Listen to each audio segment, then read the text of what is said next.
नमस्कार, जय माता दी। नवरात्रों की पावन शुभकामनाएं आपको, आपके परिवार में। माँ भगवती की अपार कृपा, जगदम्बा माँ की अपार कृपा बरसे और आपके जीवन में सुख शांति धन धान्य की वृद्धि हो। मैं महेंद्र कुमार शास्त्री आपसे लाइव हो रहा हूँ हॉट न्यूज इंडिया के माध्यम से। हम जानकारी देंगे कि किस तरीके से हमें नवरात्रों का पूजन करना चाहिए, किस तरीके से मैया को मनाना चाहिए और किस तरीके से उनकी कृपा हमें प्राप्त हो। सनातन धर्म उत्सव का धर्म है, त्योहारों का धर्म है और संस्कृति का धर्म है।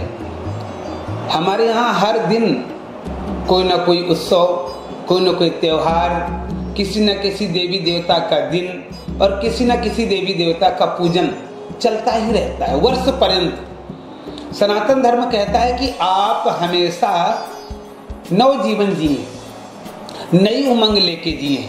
कभी ये न सोचे कि अब एक साल तक कुछ करना ही नहीं, रोज कुछ न कुछ नया, रोज न कुछ पूजन हमने करना है।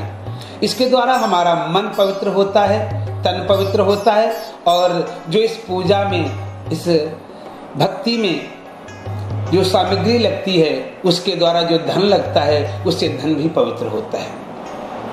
ये पावन दिन माता रानी के आज का 6वां नवरात्रा माता कात्यायनी का। माता कात्यायनी की पूजा शत्रु शमन के लिए करना चाहिए। उनके स्वरूप का चिंतन करें, कैसी है माता। 4 भुजाएं हैं, एक हाथ में शंख लिया हुआ है, एक हाथ में कमल पुष्प लिया हुआ है, एक हाथ में ढाल ली है और एक हाथ से आशीर्वाद दे रही है। आशीर्वाद की मुद्रा में खड़ी है, शेर का वाहन है और मैया अपने भक्तों की समस्त मनोकामनाओं को पूर्ण करती है। तो सबसे पहले हम माता भगवती के चरणों में वंदन। या देवी सर्वभूतेषु कात्यायनी रूपेण संस्थिता, नमस्तस्यै नमस्तस्यै नमस्तस्यै नमो नमः। मैं उन माँ भगवती कात्यायनी के चरण कमलों में वंदन करता हूँ। इनकी पूजा बड़े विधि विधान से करना चाहिए। प्रातः काल उठ करके माता के श्री चरणों का ध्यान करना है, उनके छोटे छोटे पद चिन्हों को निहार करके उठना है। नित्य क्रिया करके माता के दरबार में, जो आपने घर में मंदिर दरबार बनाया है, वहां जाकर के लाल या पीला कपड़ा डाल के लाल या पीले आसन पर बैठ करके माता की पूजा करनी है। सबसे पहले ज्योत प्रज्वलित करना है, जल लेकर के माँ को स्नान कराना है भावों के द्वारा। इसके बाद रौली मौली टिक्का लगा करके गंध अक्षत पुष्प के द्वारा भगवती का पूजन करना है। माता भगवती कात्यायनी समस्त प्रकार के संकटों को हरने वाली हैं, आपके जीवन में आने वाले कष्टों को हरने वाली हैं। इनकी एक कथा भी है जो बहुप्रचलित है और शास्त्र सम्मत है। एक कृत्य नाम के ऋषि थे, उनके पुत्र का नाम था कात्यायन। कोई संतान नहीं थी तो उन्होंने पुत्री प्राप्ति के लिए तपस्या की और इस तरफ महिषासुर नाम का राक्षस, जिसका आतंक तीनों लोकों में फैला हुआ था, जिससे देवता त्राहि त्राहि मचा रहे थे। सब कुछ देवताओं का उसने छीन लिया था। देवता भगवान विष्णु की शरण में गए और बोले, हे नारायण, आप ही हमारी रक्षा कर सकती हैं। भगवान विष्णु, ब्रह्मा और शिव तीनों देवता एक जगह एकत्र हुए। वरुण, अग्नि, इंद्रादि समस्त देवता इकट्ठे होकर के इन्होंने अपने अपने मुखार बिंद से शक्तियों का प्रादुर्भाव किया। जिसकी जितनी शक्ति थी, पावर थी, उन्होंने अपने मुखार बिंद से वो शक्ति, वो पावर बाहर निकाली, जिससे एक कन्या रूप में वो शक्ति परिणित हो गई। और वो कन्या रूप में परिणित होकर के देवताओं को आश्वासन दिया कि तुम चिंता न करो, मैं कात्यायन ऋषि के यहाँ जाकर के जन्म लूंगी और इसके बाद इन राक्षसों का वध करूंगी। वो कात्यायन ऋषि के घर में जन्म लेती हैं। इसीलिए उनका नाम माता कात्यायनी पड़ा। जो आज का 6वां नवरात्रा है वो माता कात्यायनी का है। और कात्यायनी माता ने बड़े होकर के महिषासुर का वध किया। आपने जब दुर्गा माँ की फोटो देखेंगे तो उनको विशाल रूप में जब देखेंगी तो एक त्रिशूल के द्वारा एक भैंसे का मर्दन करती हैं, जिससे एक राक्षस का प्राकट्य होता है, उसे महिषासुर कहा जाता है। इसलिए माता का नाम महिषासुर मर्दिनी पड़ा था। जय शुंभ निशुंभ कपाल धरे प्रणमामि तो देवी नराति हरे। हम उन महिषासुर मर्दिनी का ध्यान करते हैं, चिंतन करते हैं। जो इन महिषासुर मर्दिनी का ध्यान करता है, चिंतन करता है, पूजन करता है, उनका कभी कोई बाल बांका नहीं होता है। माता रक्षा करती है। माता महिषासुर मर्दिनी दुर्गा रूप में परिणित हुई और उस महिषासुर का वध किया। सभी देवताओं ने पुष्प वृष्टि की। इस प्रकार से भगवती ने राक्षसों से देवताओं को बचाया। श्रीमद् भागवत पुराणांतर्गत भगवान कृष्ण के जन्म के पहले देवताओं के द्वारा निश्चित समय पर माता देवकी के यहाँ एक कन्या का जन्म हुआ। क्योंकि जब भगवान कृष्ण ने जाना था तो भगवान ने योग माया से कहा, देवी 6वें रूप में तुम जाओगी और उस रूप में जाकर के तुम कंस के यहाँ जब जाओगी, कंस तुम्हें हाथ में पकड़ेगा, जैसे ही तुम्हें पटकने का प्रयास करेगा तुम हाथ से छूट जाओगी और अष्टभुजा देवी के रूप में परिणित हो जाओगी। तब तुम्हारा नाम कात्यायनी पड़ेगा और तुम्हारी सारी कन्याएं संसार की पूजन करेंगी। आज माता का जन्म कारागृह में हुआ और कंस को जब ये खबर लगी कि कन्या आई है तो हाथ में पकड़ करके उसको जैसे ही जमीन में पटकना चाहा वो कन्या हाथ से छूट गई और जाकर के बोली, रे रे दुष्ट कंस, तू मुझे मारना चाहता है, तेरे मारने वाला कहीं अन्यत्र पैदा हो चुका है। इस प्रकार की आकाशवाणी करके वो कन्या अदृश्य हो गई। वही कन्या आज भी ब्रजधाम में कात्यायनी माता के नाम से पूजी जाती है। हमारे यहाँ ब्रजमंडल में आज भी कात्यायनी माता के पूजन के बिना कोई भी शुभ कार्य नहीं किया जाता है। जो कन्याएं विवाह में लेट होता है, विवाह में देरी होती है, वो कात्यायनी माता का पूजन करती हैं। हमारे यहाँ आज भी ब्राह्मण वर्ग कात्यायनी माता के पूजन के बारे में उन कन्याओं को बताते हैं जिनके विवाह में विघ्न चल रहा है या विवाह में देरी हो रही है। ओम कात्यायनी महामाये महायोग निधीश्वरी नंद सुतम देवीं पतिम ते कुरुते नमः। वो कात्यायनी माता के मंदिर में जाकर के प्रार्थना करती है, माँ मुझे नंद के सुत कृष्ण के रूप का आचरण वाला मुझे पति प्राप्त हो, ऐसी प्रार्थना करती हैं। नंद सुतम देवी, मुझे नंद के सुत जैसा पुत्र प्राप्त हो।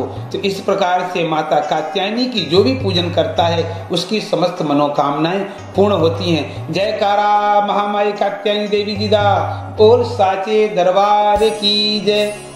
बंधुओं, आज 1 तारीख दिन शनिवार को एक तारा अस्त होने जा रहा है जिसे कहते हैं शुक्रास्त। इस शुक्र ग्रह के अस्त होते ही समस्त शुभ कार्य बंद हो जाते हैं। वैसे तो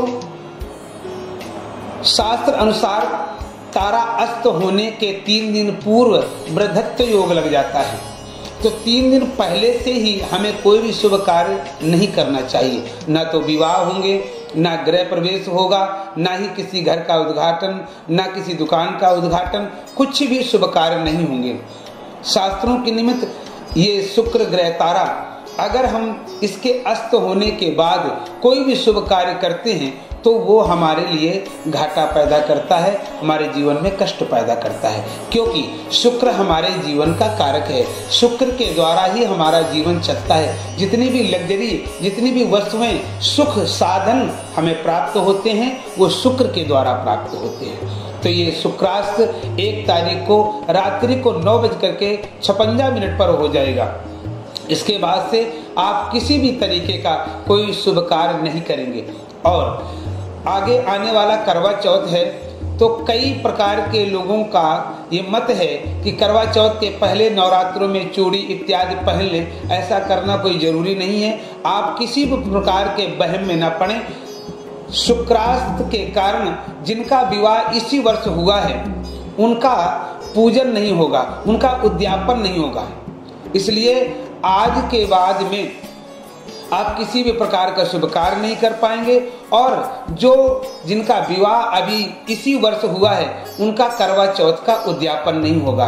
ये उद्यापन अब 3 वर्ष बाद होगा, क्योंकि या तो पहले वर्ष में हो जाए या तीसरे वर्ष में या 5वें वर्ष में, क्योंकि सम और विषम संख्या का बहुत ध्यान रखा जाता है। हम सम संख्या में कोई भी शुभ कार्य नहीं करते। 2, 4, 6, 8 में कोई भी शुभ कार्य नहीं करते हैं। हम 1, 3, 5, 7, 9 में शुभ कार्य करते हैं। इसलिए करवा चौथ में जिनका नवीन विवाह हुआ है, पाणी ग्रहण संस्कार हुआ है, उनका किसी भी तरीके से कोई भी दान कुछ भी करना अनुचित होगा। इसलिए आप भगवती से प्रार्थना करें, हे माँ, जो 2 वर्ष बाद करवा चौथ हमें प्राप्त होगा, इसमें मैं उद्यापन भी करूंगी। अपने पति की लंबी आयु के लिए भगवान नारायण से और भगवान चंद्रदेव से प्रार्थना करूंगी। और ये शुक्रास्त होने के बाद सारे शुभ कार्य बंद हो जाएंगे। मित्रों, हमने शुभ कार्य इसलिए नहीं करने होते हैं कि ये हमारे जीवन का कारक होता है, और कारक होने के साथ साथ हमें किसी भी प्रकार की हानि हो सकती है, घाटा हो सकता है, क्योंकि जो हम मकान, दुकान आदि जो भी काम करते हैं जीवन में अर्थ की व्यवस्था के लिए करते हैं कि हमें सारे सुख प्राप्त हों, और शुक्र ही हमें सारे सुख देता है। इसलिए आप भूल करके भी कोई शुभ कार्य ना करें। और ये उदय होगा जाकर के 25 नवंबर को, लेकिन पूजन पाठ शुरू होगा 29 नवंबर के बाद, क्योंकि बालत्व योग लग जाता है तो उदय के 4 दिन बाद ही कोई भी शुभ कार्य होंगे।